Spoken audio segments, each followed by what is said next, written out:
Why would a perfect God create imperfect beings, beings capable of falling into sin and suffering? This question has echoed through the minds of theologians and philosophers for centuries.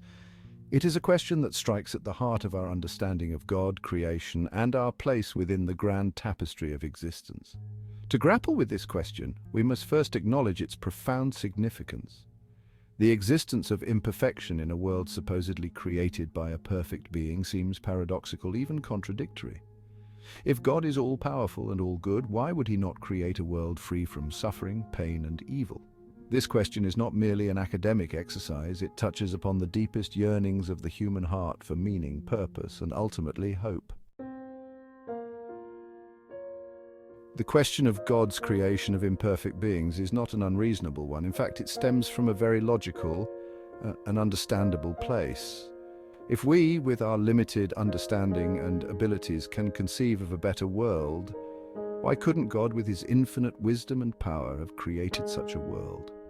This question arises from our inherent desire to reconcile the perceived dissonance between a perfect creator and an imperfect creation. We naturally seek order and coherence in the universe, and the existence of suffering and evil seems to challenge this fundamental desire. However, to delve deeper into this question, we must examine the nature of belief itself.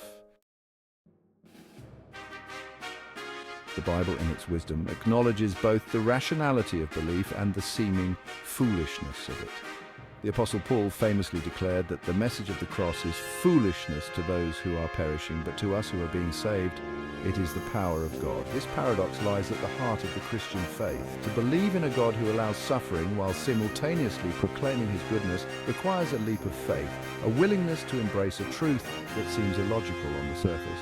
But this leap of faith is not a blind leap. It is grounded in the conviction that God's ways are higher than our ways, his thoughts higher than our thoughts.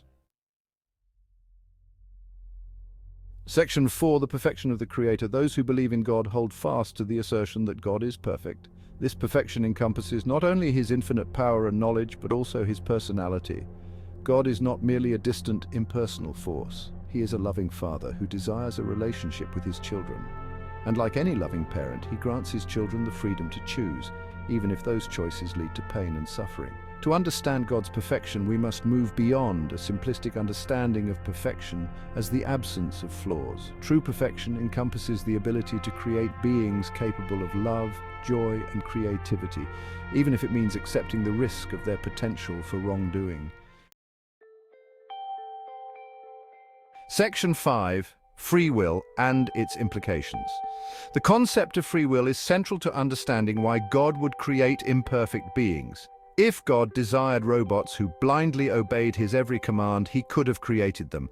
But he desired something far greater, beings made in his image, capable of love, creativity, and relationship. And these qualities are inextricably linked to the ability to choose freely.